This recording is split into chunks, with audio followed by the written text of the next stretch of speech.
Again, Catherine, you were saying that in the wake of the explosion that you heard, you also heard gunfire.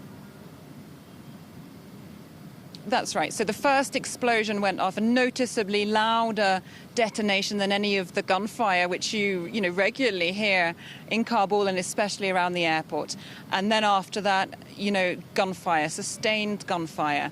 I can't recall for how long that lasted, and that's when people started panicking. And then sometime after that, a second explosion, which sounded smaller, so may have been further away from us, near where we were, near to Abbey Gate.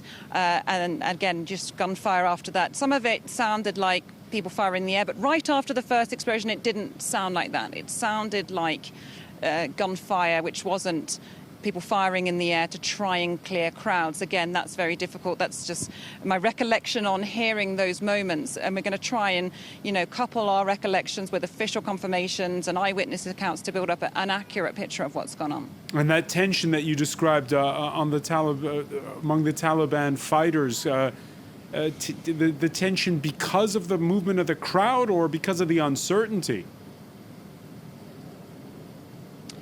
I think both. I mean, the crowd movements can be very dangerous, but, they heard the explosions, they heard the gunfire too, no doubt. And this, they'd been fearing this too, no doubt. This was something, everyone's worst nightmare, basically, that actually did happen in the end. And so that situation there, impossibly tense. It's been tense for the last couple of days in this city, last week or so in this city, and it's been building up to a crescendo. And now we've had these attacks, and people are very fearful now of, could there be more? Because, after one explosion, well, there was another. And will there now be more? Are there going to be coordinated attacks? People are feeling extremely unsafe here tonight in Kabul.